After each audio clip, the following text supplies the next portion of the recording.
Hi, everybody. This is episode number 3 of Laliberté Podcast, and I'm super excited today to invite someone on my podcast that I really admire. His name is Scott Sunderland, and Sunderland, is that it, Scott? Well, in your Sunderland. French accent, yes, you're right. Yes, It's Sunderland, Sunderland. but I Sunderland? get everything, so it's okay. All right. It's okay. I I'm get not, all of it. you know what, Scott? I'm not used saying your last name. We're always Yeah, just yeah. saying Oh, our I know first name, nobody is. so it's funny. Yeah, nobody is. Just know me as Scott or ugly. Exactly. One or the other, right? Yeah. We'll have to explain that other part. So I'm really excited to have you on my podcast. This is the first podcast in English as well. So I wanted to do a podcast that was bilingual.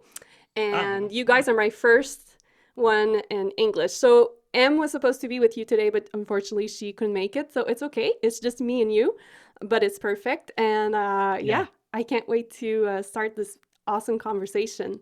So, as you know, my podcast is all about freedom. Laliberté in English is freedom, and Mm. also my last name, which is awesome. And I wanted to create this podcast to have people on here to really talk about freedom, people that are a really great example also of freedom. And I thought, what better person than you and Em actually to demonstrate that in in your life, and for the people, and inspire people to really reach for what is freedom really, because I don't Mm. think that everybody has a good sense of freedom in their lives. Mm. And usually, like the other episodes that I had was a little bit more on real estate investment and all that, because it goes with my business. But I also wanted to have people on my podcast for mindset and personal growth, because this is a really, really big part as being an entrepreneur.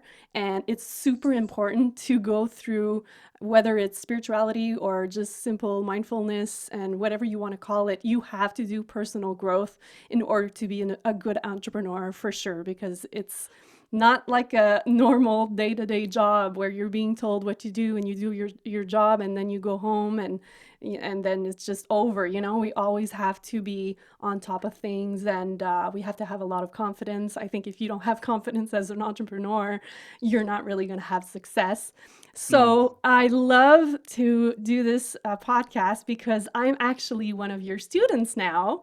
Mm-hmm. And I'd like to talk about that because you guys offer a really amazing program, and I'm proud to have you on my podcast while I'm still in the program. So I'm not done with the program still, Mm-hmm. but I am in the middle of it, and I've been through enough of the weeks so that I can, share a little bit of my experience and inspire people to really, I'd love for other people to join this program because it's so awesome. So Mm. I want to talk about the Freedom Project and how Sure. you guys started this. And also, I'd like to go into a little bit more of the program Beyond Limits, which I am Mm. in.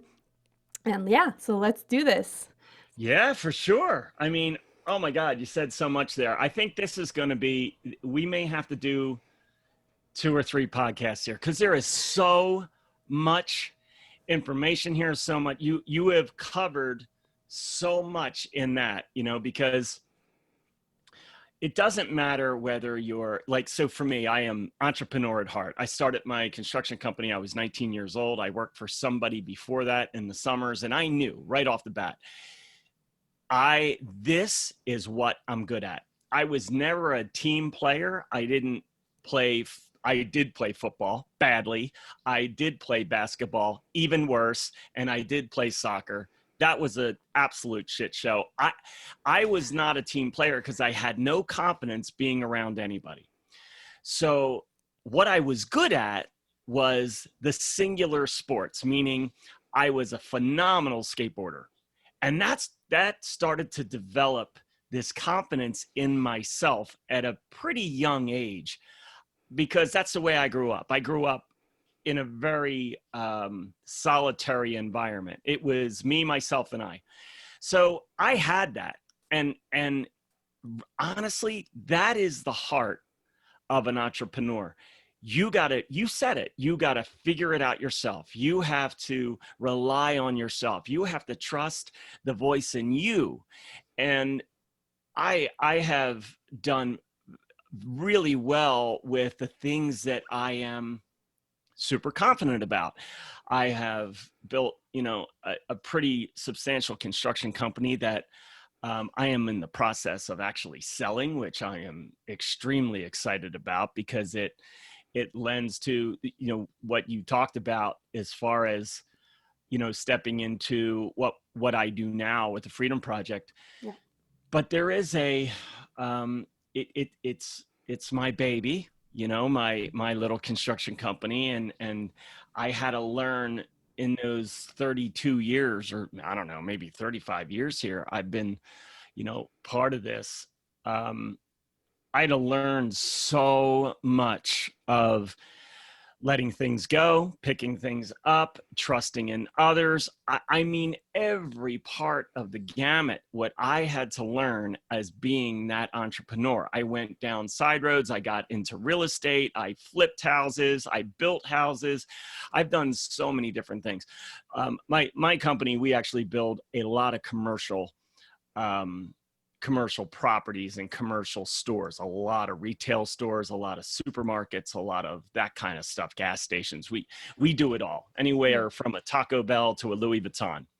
So I have been able to see a lot of growth, not only in the industry I'm in, not only in the guys that work for me, not only in the, environment in which I have put myself, but mostly in myself.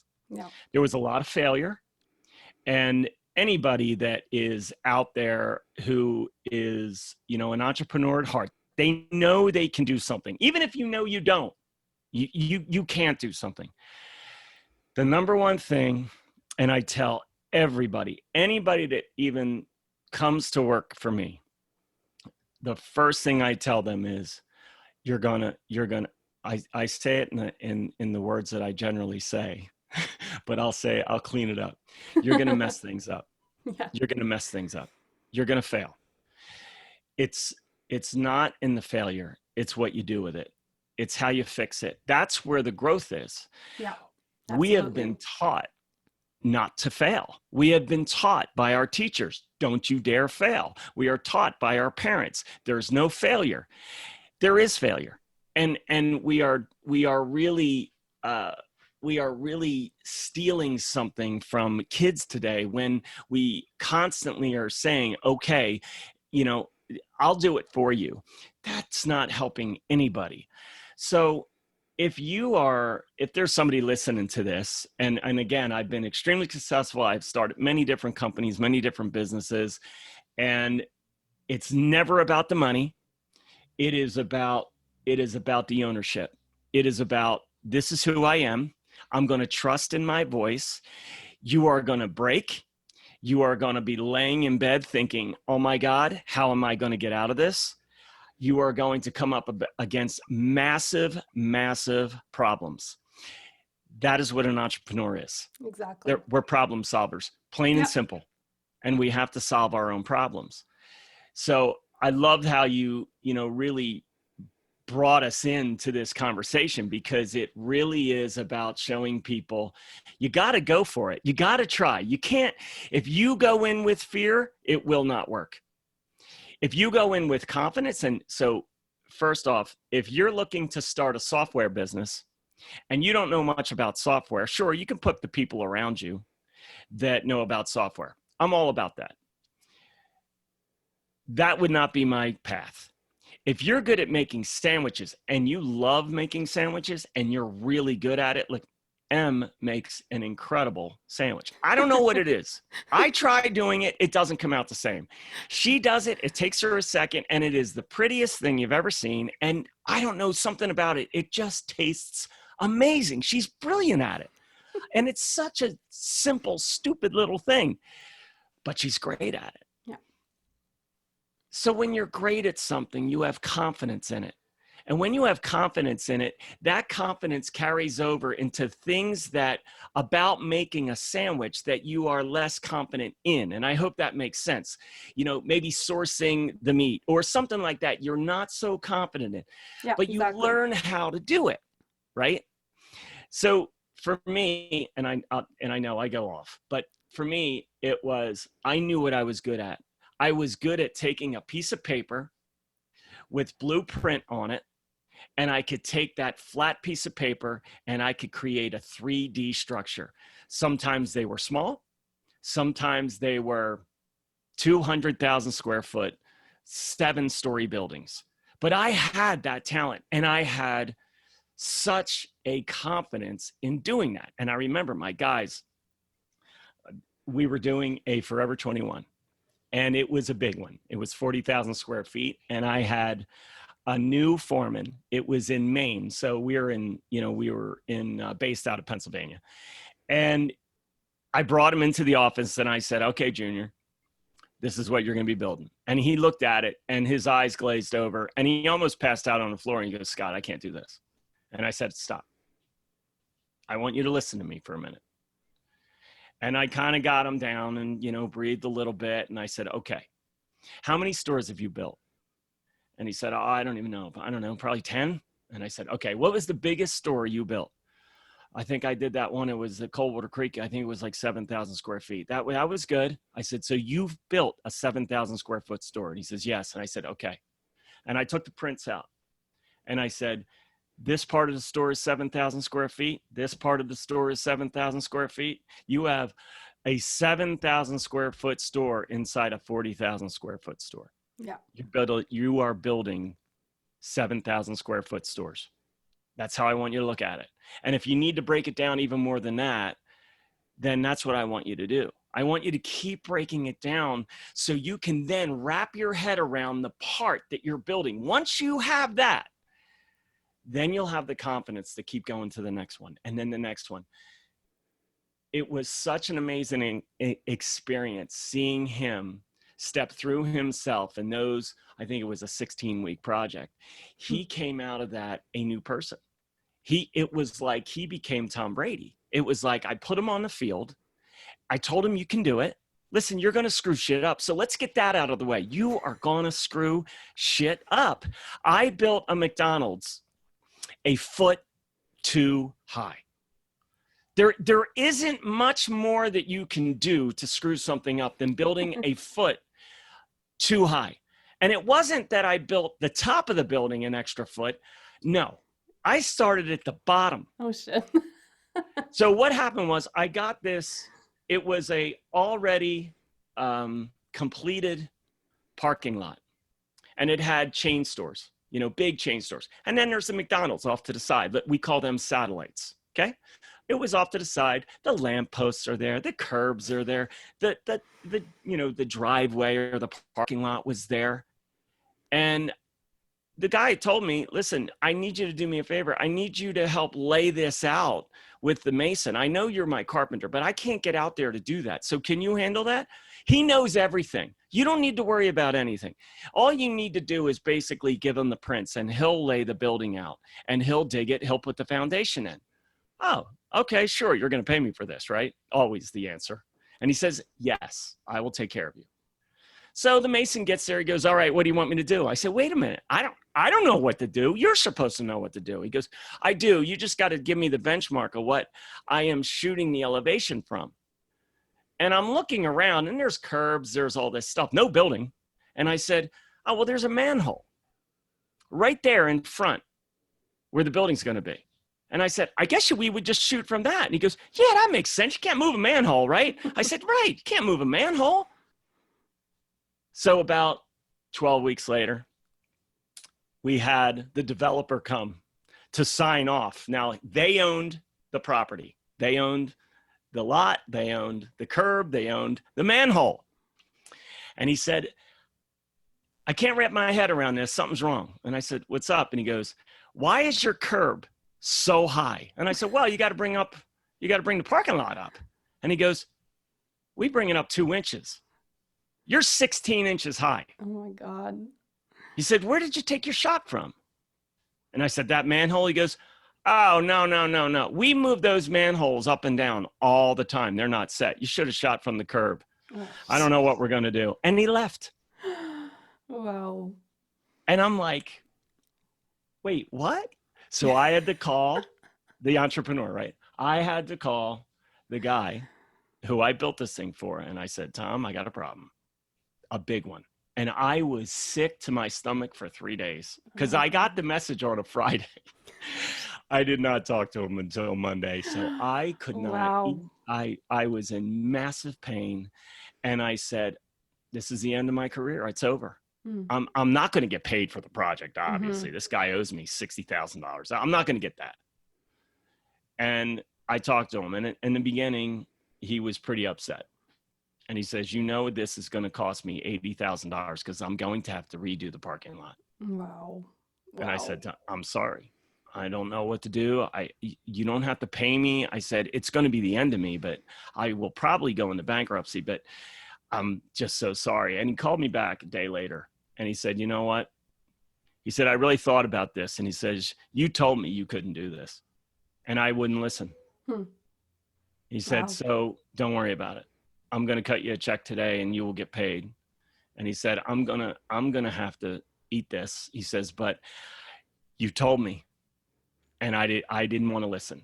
Exactly. So that is the things of, you know, it's the stories of, those stories would always keep me going to the next one. Yeah. And the next one and the next one. And so I really went off on a tangent there. But no, it's good. Exactly. No, that's really interesting because we do fail so many times. But then again, as you were saying, if you really look at the failures, they were always wins, right? Because it's bringing you somewhere, you know, so much higher.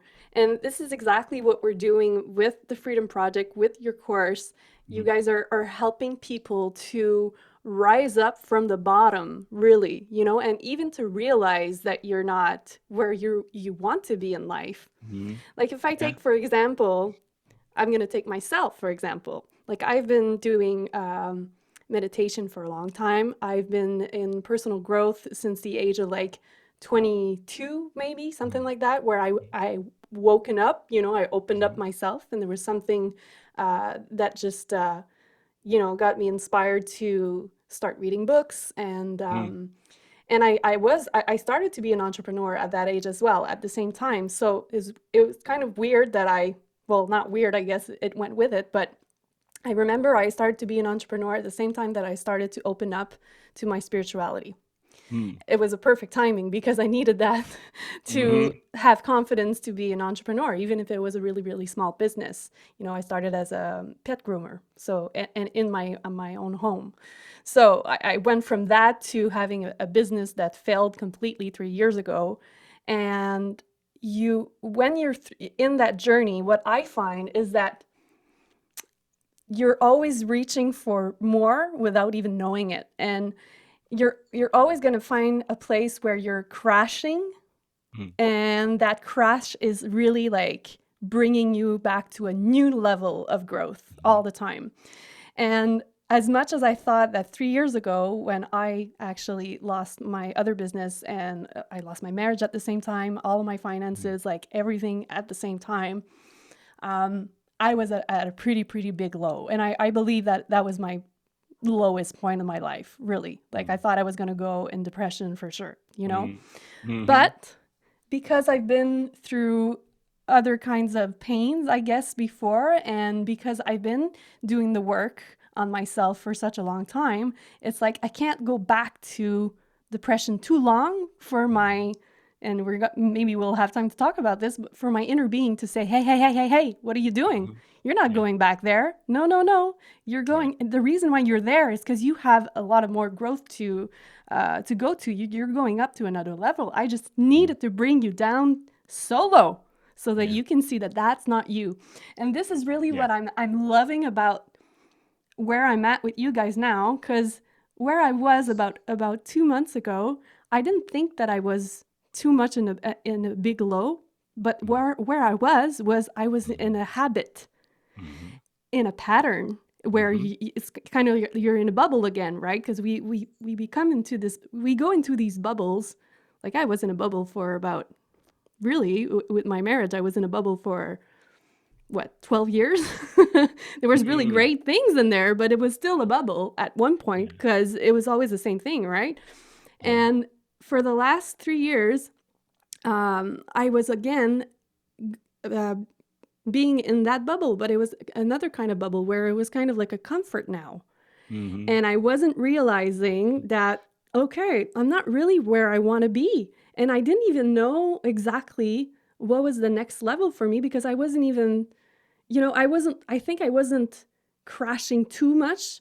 So Mm-hmm. I didn't see the difference, but it was still too, I remember telling you, like, I think I just want to have I want my life to be more exciting. I feel like it's not exciting enough. And am I wrong to think like that? Because I really have good things going on, but at the same time, it's like, and what I loved about you guys is that you really showed me how to make a connection with my inner being. So Mm-hmm. the part of Yeah. us that is very true, the true part of us, so our true selves, Mm-hmm. and put a name to it. And Mm-hmm. that made all of the difference in my life for It's me to, simple. I know, and it's so simple, but it made all of the difference in my life for me to be consistent. Yeah.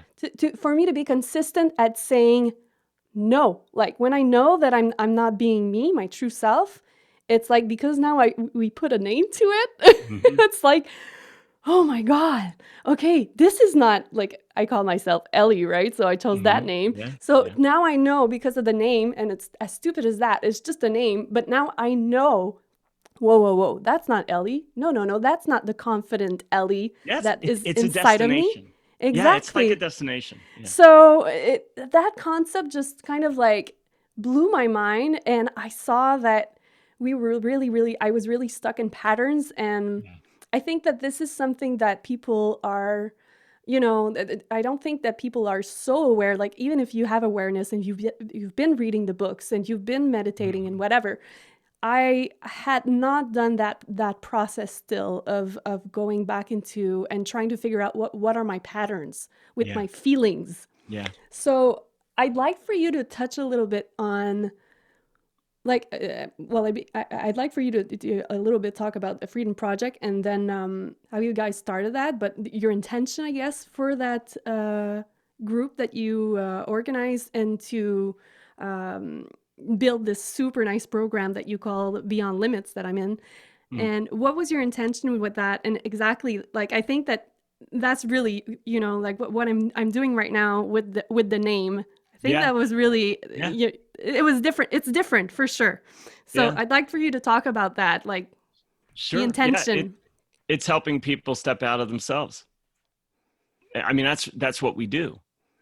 You know, we had a conversation. I think it was um, beginning of the week with a woman who was trying to contact me, and finally got on the phone with her. We were driving, and um, another story that we'll talk about another time is one of the reason why we started the Freedom Project, and what we do is because I was paralyzed for a year, and this woman had reached out to me because she had a similar situation. She was diagnosed with the sister disease, I guess you could say, of what I was paralyzed from, and she was starting to lose function in her feet.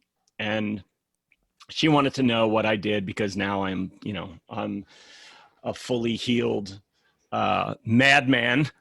Um, and we got on the phone with her, and she was in the place of listening. She was in the place of, we got to her story of, I asked her, okay, so why is this coming? Why are you losing your ability? And I said, there's something there. And I will tell you, it's not the diagnosis. It never is. I don't care what the diagnosis is. Lupus, cancer, doesn't matter. It all comes as the same thing. That's just the symptom of something more, that why that thing is showing up. So we got down to it, and it was perfection. She was brought up to be perfect. And she said, all my life, I have been the runner. I have been the model. I have been this beauty that has walked around. I dated the hot model guys. Everything in my life was perfect, but I was so imperfect. And it took a while to get to that point to where she could say, I am just imperfect. But everybody believes, they look at me and they think, oh my God, she's got it so together. She's so perfect.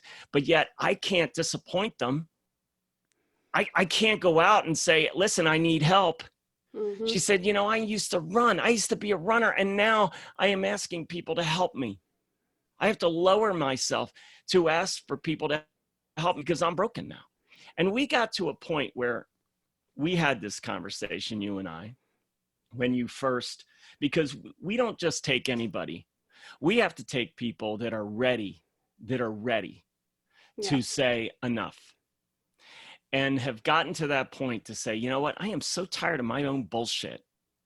Yes. I am so tired of this voice that tells me all these stories every damn day.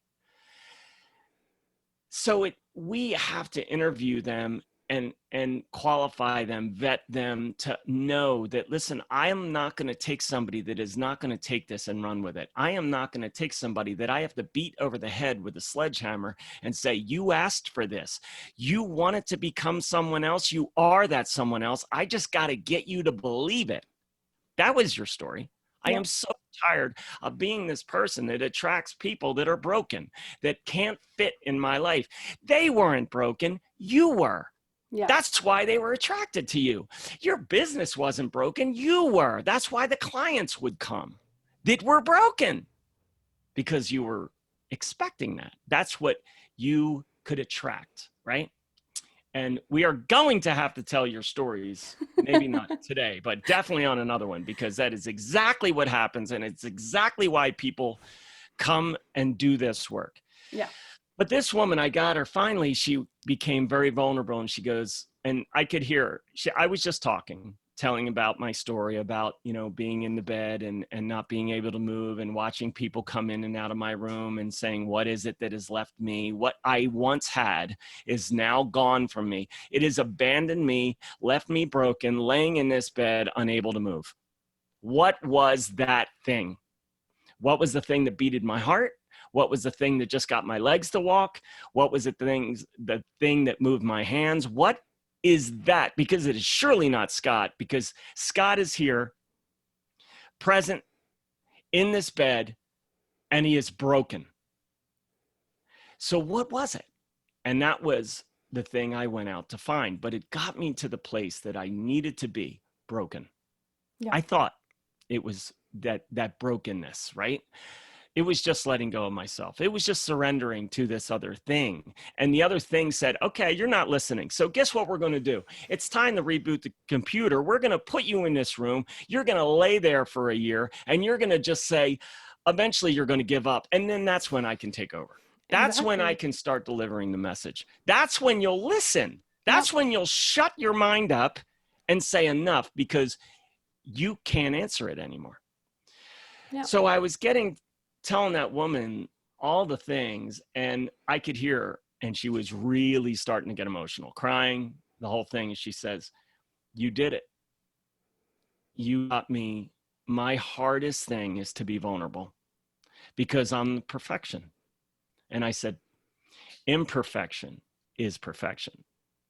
And I said, you need to know that. And I said, so this is what we're going to do. I said, are you ready to put that down? She goes, I am. I said, it's not your diagnosis. I am not going to heal your diagnosis. We are going to heal the person that has a diagnosis. And when that person heals, suddenly the diagnosis doesn't fit anymore. Mm-hmm. Suddenly the illness doesn't fit anymore, because you literally become somebody else. Just like Mish became Ellie. And when you're being Mish, when Mish is there banging on the door saying, look at me, please, I'm a pain in the ass. Please pay attention to me. We can't have this. This can't be. We don't deserve this. All the old thoughts, all the old patterns, right? You talk about. All the but when bullshit. you're Ellie, shit can show up. Yep. When you're Ellie, a new client, because Ellie's not going to deal with a pain in the ass client. Ellie's not going to go there. No, I'm not going to. Why would I do that? I wouldn't attract that. But I attract, and then suddenly somebody calls you out of the blue and says, oh, I saw your post, because you're in a different energy. Yeah.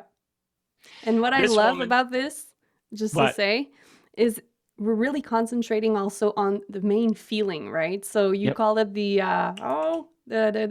rat. What is it again?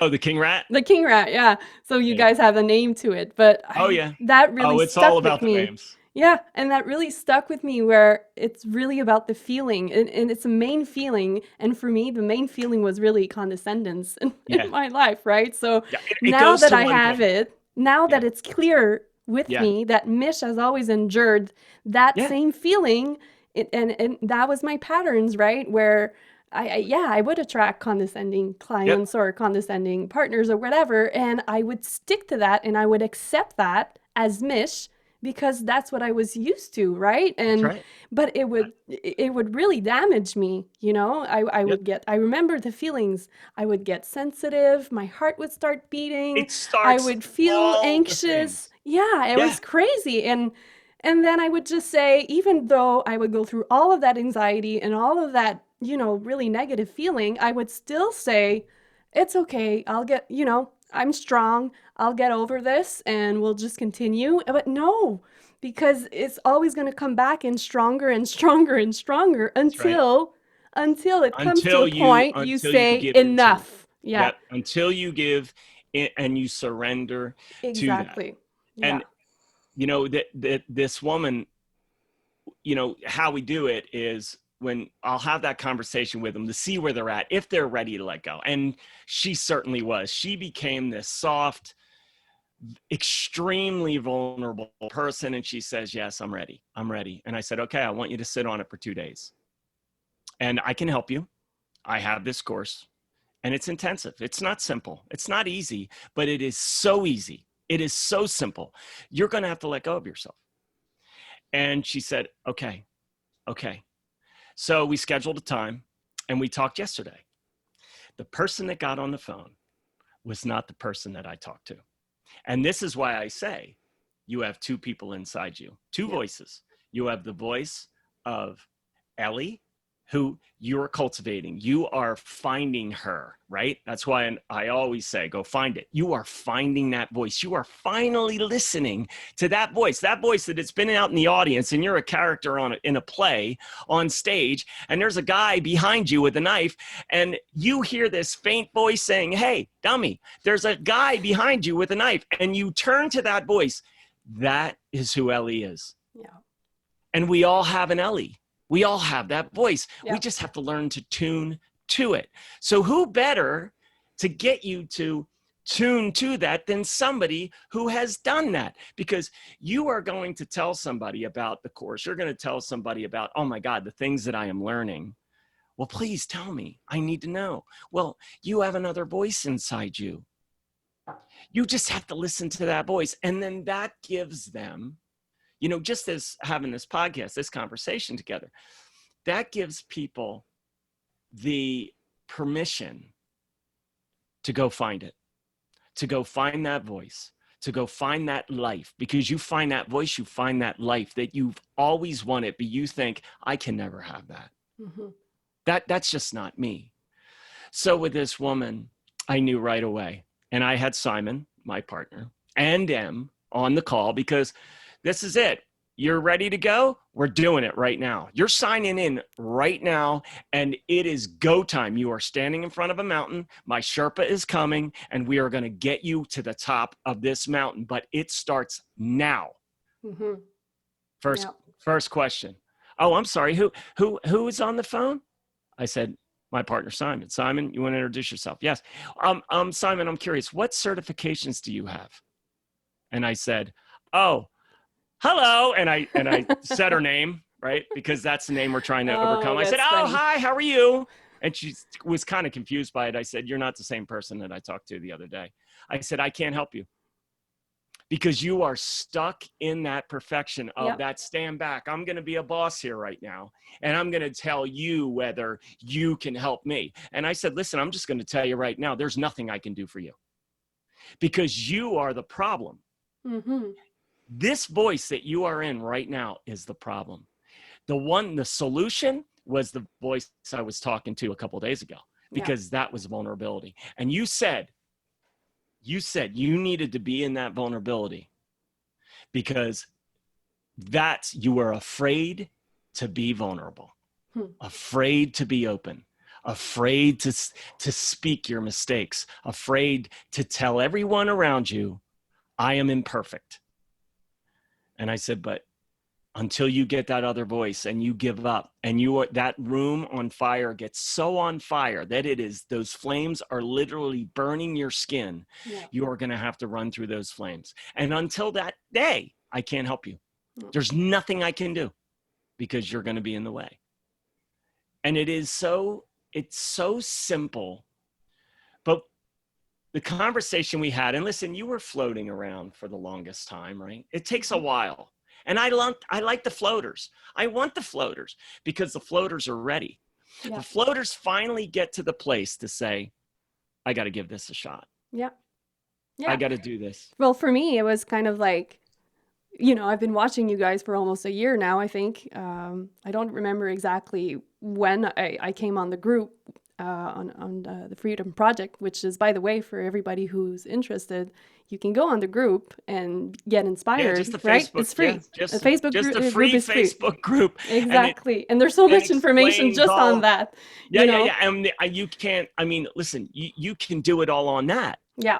Exactly. You can call to that voice all on that. There is so much information in there. It's ridiculous. Exactly. So Freedom Project, Facebook, I think we changed it to the Freedom Project 222 Facebook page. It's a closed group. Invite yourself. We let you in. And so much information is there. So much simplicity. So much resources, right? Exactly. Yeah. So many wins. I was on that for a couple of months, and I saw your things coming on, and we did have a conversation, like, I think it was in 2020 at some point. You guys had reached out, and it's funny because I remember attracting that. I was in a really good mood. I was in a good vibration, and now I'm speaking vibration. Maybe some people are lost, but I was in a good frequency of energy and just feeling good for like 3 days. And you guys had called me, and I was like, oh my God, they're calling me. Why are they calling me? I felt like honored. And when we had that conversation, and I wasn't ready at that point, but I was very curious, and you guys intrigued me, and then after that I was still curious, and I got curious for a while, and I knew that it was going to happen. I just didn't know when, and I knew I wasn't ready to, right? So I needed something to really get me to the point where it's okay, Mish, to ask for help. Because I was one of these people, even though I was really open spiritually and whatever, and I helped myself, but that was the thing, right? I thought I can help myself, and I don't need anybody else to help myself, because I discovered this spirituality, this personal growth on my own since the age of 23. So I had that kind of story that was stuck inside of me. And I thought I didn't need a coach. I didn't need to have a community of people. I had a really good friend of mine that was really spiritual, but for sure I didn't have a lot of friends that were in that, in those conversations. Yeah. In that space. I just didn't, So I just thought, you know what, I'm okay with all of the things that I learned, and I self-educated myself so much. I do meditation, and I was good at doing my meditation, but I didn't go, I lacked the discipline of consistency, right? And when I discovered that, okay, maybe it's not so bad. Maybe I have to be vulnerable. And maybe I can trust other people to, to kind of like support me, and it's okay to not be, all of it. All of it. Yeah. So I was like, maybe it's time that I get a community, that I have fun also with people. And at the same time, maybe it's time for me to really look at myself. And if I was that spiritual and if I was that, you know what I mean? Sometimes we tell ourselves we're hard on ourselves and we say, I've been going through this journey for such a long time. I don't get why I'm not where I want to be still. With Mm, all of the work that I've done, why the hell am I not where I'm supposed to be? And you mm. get frustrated. And Oh, that's the point. That is exactly where I was. I was yeah, pissed off. I was yeah, frustrated because as much as I had a lot of things in my life that I was grateful for, and I was not complaining about my life all that much, really, it mm, was mostly that there was just nothing exciting me. Nothing. I wasn't, I didn't reach the point where I really wanted to be in my life, mm. where it's the next level of like happiness Yeah, and love, right? I wanted to yeah, find love. I had been yeah, single for 2 years. It was just yeah. a heartache and everything. And I was like, why am I not getting a grip on this with everything that I know? So that's when I said, enough is enough. I still have, there is something. I didn't know what it was, but I knew that there was something. And I knew you guys could get that out of me. You know what it is? It's kind of like you don't teach a baby to walk. The baby learns to walk. It has to fall down. It has to have the courage to do it, right? It has to have this thing inside it that knows, well, they're walking. I guess I have to do this too, right? So the baby starts to walk. And first it goes behind the little truck. I remember my kids, I had the little truck for them and they would walk, they would do it that way first. And they would fall down and they would hit themselves. Sometimes they hit the couch. Sometimes they hit the table. Part of learning how to walk. But I didn't sit there and say, well, get up, dummy. Mm-hmm. No. You have to know that you can walk. And when you know that you can walk and you haven't done it successfully yet, that's when, and that's really where you were. And the story with you that I love is all about the cop, right? Oh, I met this guy. I heard the stories before. And I met this guy and I said, Mish, let me know when it doesn't work out with the cop, right? Yeah. And then all of a sudden the message comes through. Okay, maybe it's time we talk because it didn't work out with a cop. Yeah. And then the first thing I said, it's not the cop. No. It's you. Exactly. It It's been was. you all along. And Yeah. listen, it was me. It was me all along. I was the problem. It wasn't anybody else. And this is the thing. We all look at everybody and we say, oh, well, you know what? She's just a bitch. I can't be around her anymore. And oh, my mother, she's this and she's demanding and I just got to get away from her. And, my husband, oh, he's just a terrible person. I mean, he's just so narcissistic and it's everything's about him. And nope, has nothing Nope. to do with any of them. I know. And it's And a it's the harsh reality. hard reality. It's a And listen, harsh people get pissed reality. at me. Oh, People, yeah. because also, people would go like crazy down the road of the story. Oh, and you don't know it. And I would just listen for 15 minutes. And finally I've had enough. I'm like, okay, all right, enough. I said, what's the common denominator in all these people? You're the problem. It's your fault. It's your fault. And if you accept that you're the problem, you can change you. Mm-hmm. You can change the problem because you have ownership of the problem. You have a car that doesn't work anymore. You get a new car. You just have to reboot yourself and become somebody else Yeah. that doesn't have all of these, as you said, habits, patterns.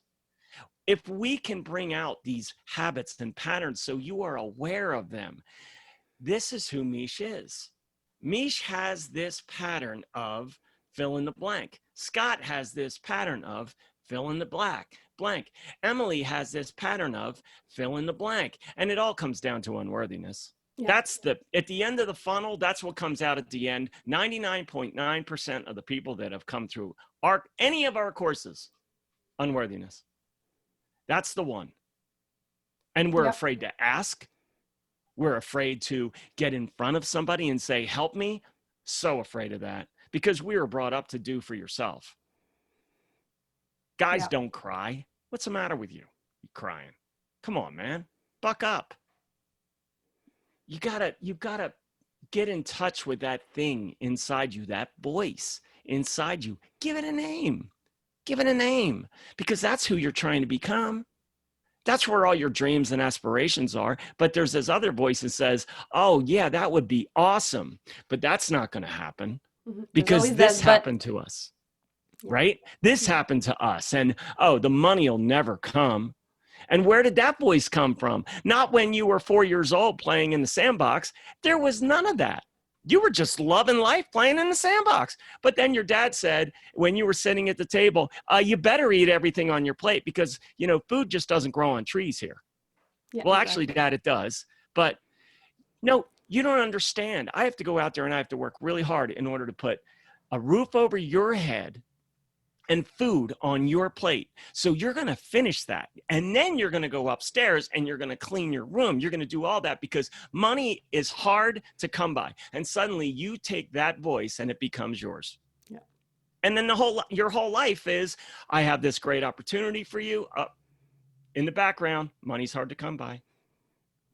This isn't going to work. And even you get so pumped up about something. Oh my God, I have this opportunity. I'm thinking about starting this business.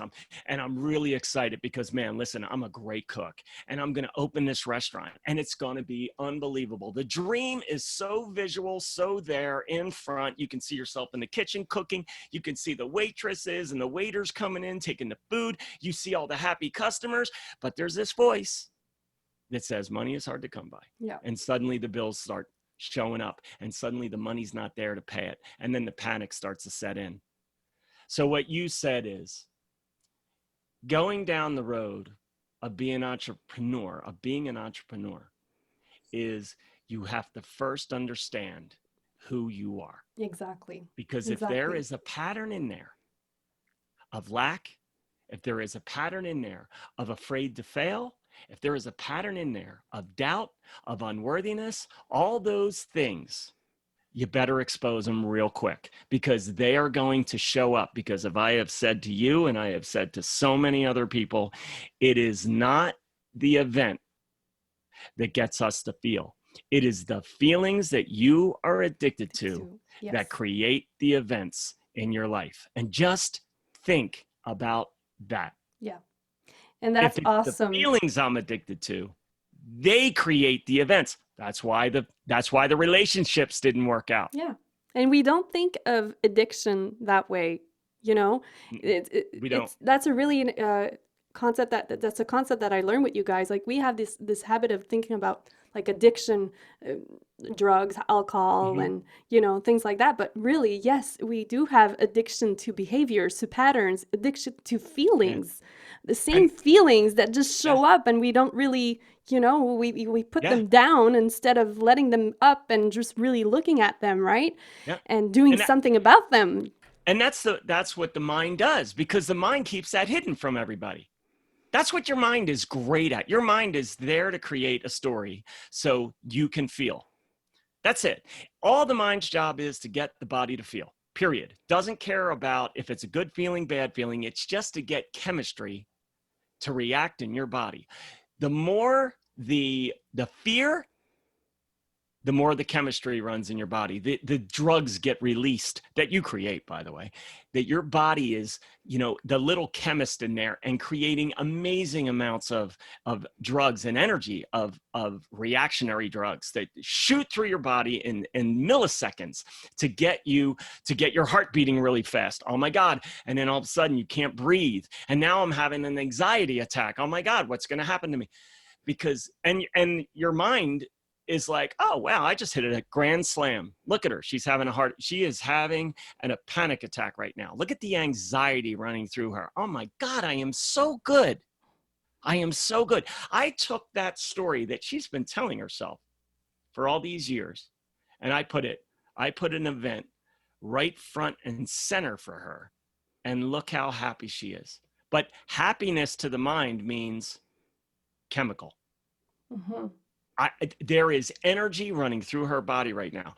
Energy of fear, energy of anxiety, of depression, but still energy until you say, all right, listen, dude, mind, I don't want that. I'm not going to react to that anymore. Give me what I want. Yeah. This is what I want. I want love, number one.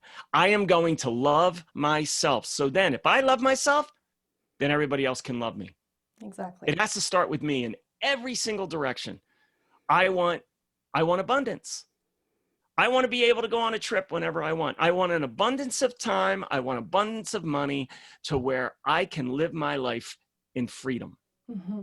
I can be free from myself, because when we talk about freedom and the Freedom Project, what it is all about is freedom from yourself, not freedom from other people, not freedom from your mother, not freedom from what your dad did, not freedom from what your teacher taught you, freedom from the thing that is running amok, and that is your mind.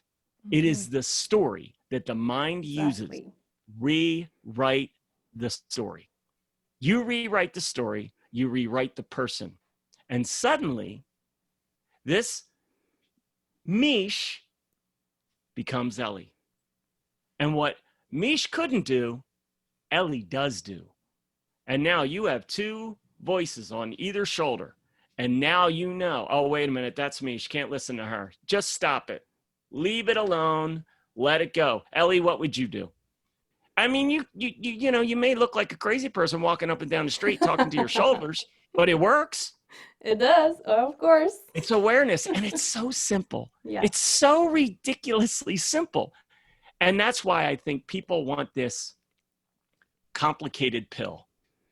No, you got to give me all the steps, and I'll tell you right now, it's you. It's really simple. Become somebody else. Mm-hmm. How do I do that? That's what you guys do. Exactly. We help you become somebody else, because suddenly, if you're not the person that has cancer, cancer can't exist. Exactly. It is not your diagnosis. It's the belief in it. It's a story that you tell yourself. It's the story you tell yourself, and you tell it very well. Oh, yeah.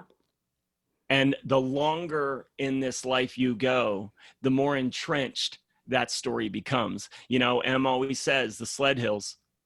Well, you get going in that snow and it's 3 feet, and you get down the first time, oh, it just depresses a little bit. But years and years and years, pretty soon, it's all the way down to the bottom. And there is no way you're getting out of that trench. No momentum is going to get you out of that trench. Doesn't matter the turn. You're not going to get thrown out of that trench. It's so deep. Mm-hmm. So you got to fill in the trenches. That's the first thing. You got to fill it in. And that filling in is awareness. It's understanding how simple your mind is. Your mind and body is just a very simple concept. And when you can understand that and put away all the science and put away all the nonsense and understand that it is the feelings that you feel that create the daily events in your life. When you understand that, now you got something. Now you got a fresh hill. Now you can take your little sled any which way you want to go, because there's no limitation to it. There's no rut. It is literally filling in your rut.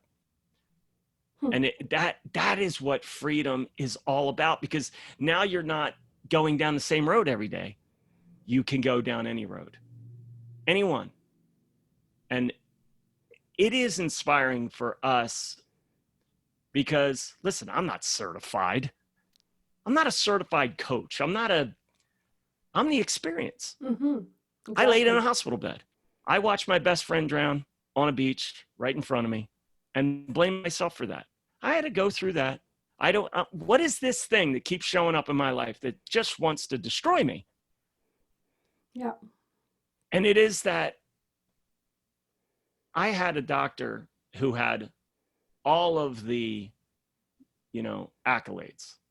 He had all the plaques on the wall. He weighed probably about 300 pounds. And he's looking at me as a 200-pound man. He goes, wow, you need to exercise more. Your cholesterol is pretty high. And I said, hey, bro, have you looked in the mirror lately? I don't care what's on your wall. You being a third of the weight that I am, you're telling me I need to exercise? Exactly. Yeah, exactly. I mean, I can't. How am I supposed to take that advice from you? So I would say, listen, It doesn't matter if you're trying, and it's all the same game. It doesn't matter if you're trying to heal from an illness, if you're trying to find love in your life, if you're trying to start and run a successful business. You got to find out who you are first. Exactly. You have to unravel that knot. You Yeah. have to become the person that is going to have that. And the number one way, because I'm going to give people a tip, number one thing to do, start throwing the ball to people that have done it. You're going to sit in a circle and throw a ball to people, right?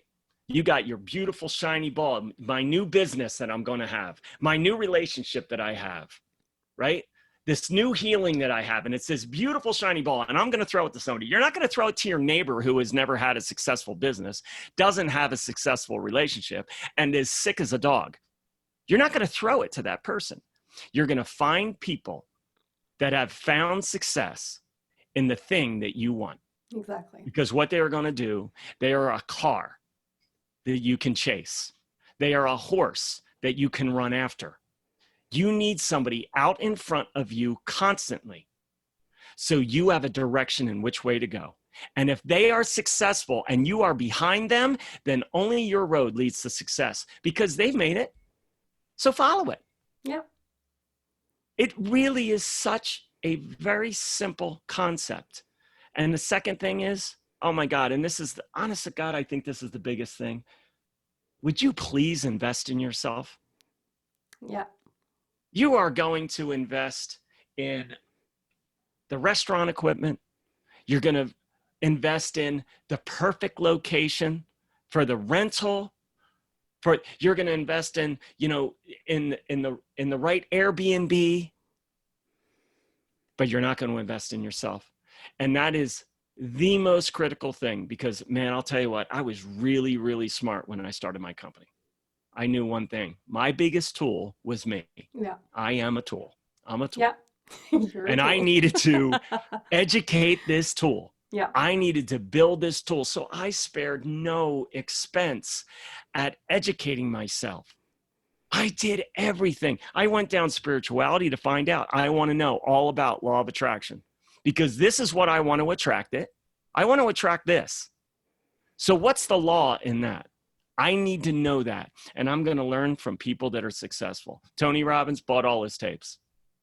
Listened to some. Even bought a coaching program from him. Spent $2,500. Didn't ever used it. But it was this thing like, see, I'm doing my part. I'm buying stuff. I'm not necessarily doing it, but I am doing it because I'm going out and creating shit. Mm-hmm. Exactly. Right? I'm getting the clients. I'm doing all that because they're giving me the permission. I don't really need the coach to sit there and tell me, well, do this, do this, do this. Yeah, I know.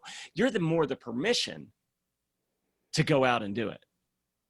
So it is so much about investing in yourself because, man, when you have that belief that, well, he did it, so now I can do it. Yeah. And then step out of your comfort zone. That was something that I did. I invested in myself in many ways, and I've spent money on courses and things like that. But like, I still need to do it. I think it's a lifetime journey. You never stop absolutely. working on yourself. So you never stop investing on yourself, and it's good. And that's what I think, that if you invest on yourself constantly, like, everything is going to come to you so much more naturally anyways. Everything that's outside of you, like all the big things that you want, like the houses and whatever you think you really want, right? Because we think we really want all the big things, and that's going to make us happy. Until you don't. Until you don't anymore. Like, oh, that wasn't it. You don't really care anymore, and then it comes naturally anyways, right? Because you've done the work, right? So it's a really nice paradox. But to finish this off, and I really enjoyed this conversation. This is awesome. And we could go on for like ever with this, and we could go off on other subjects. And yes, we could. We could have like 5 podcasts if we wanted to. Yeah. I would love to know where you can, if someone is interested and someone is saying, wow, this is really interesting and I want to know more about this, how can they get in contact with you if they are ready to go through a step further and take a course like that, or like they might just want to go on the Freedom Project page and get informed? Sure. Yeah. Is that how they can get in touch with you? Yep. I mean, that is, honestly, I really, because again, you have to be ready, right? So sometimes you have to kind of put yourself in the immersion, Hmm. right? So I think to really start to understand the people, like understand, the principles are, me, I'm a coach. We don't like the words, but I'm a coach, and then Em is a coach, and Simon is a coach, and we each do our individual things, Yeah. and we wrap it up into this one pretty package of transformation. So it's extremely effective and we have a very high success rate because we pick people that are Hmm. ready to let go of Exactly. themselves. So sometimes you're just not quite there yet, like you, Yeah, and we like I love was. that. We Hmm. we we love that. So the best way is the Freedom Project 222, the Facebook page. You can find us on Facebook. You can, just invite yourself, and we let you in through the doors of transformation. And there is so much information in there. So many people that have gone through the course Hmm. that post there and post their wins and where they were. And I mean, the stories are incredible. Honestly, I mean, we have worked with people that have some really serious things happening, and to watch them overcome themselves is just so beyond humbling. To watch them really step into their greatness, and that's what does it for us. I mean, that's why we do this. That is why we do it, because it is really pretty inspiring to Hmm. see the people, and it's just amazing. But in any case, that's a great way to kind of get immersed in it, Yeah. start to hear the language, start to see the faces, because we do a lot of lives, a lot of recordings, a lot of stuff there, and it's free, so it's Yeah. fantastic. Exactly. um, to go further, you can go to our website. It is www.thefreedomproject222.com. And I'm sure you'll put these all in the show Yep. notes, because I generally screw every one of these up. I'll put it in the link. You can email me at scott@thefreedomproject222.com. And you can find my book, Finding Ugly, tells a lot of what we talked about today and my story and how I found this. And that book is on Amazon, and it's called Finding Ugly.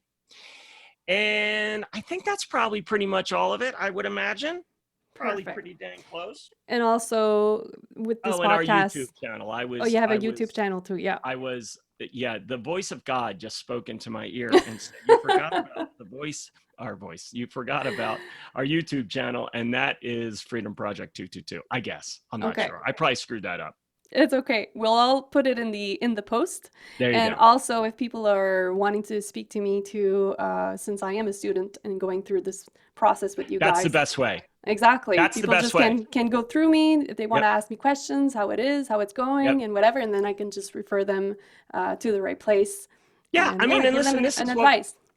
this is what we do. And honestly, that is the best way, because when people need somebody, when you are ready Hmm.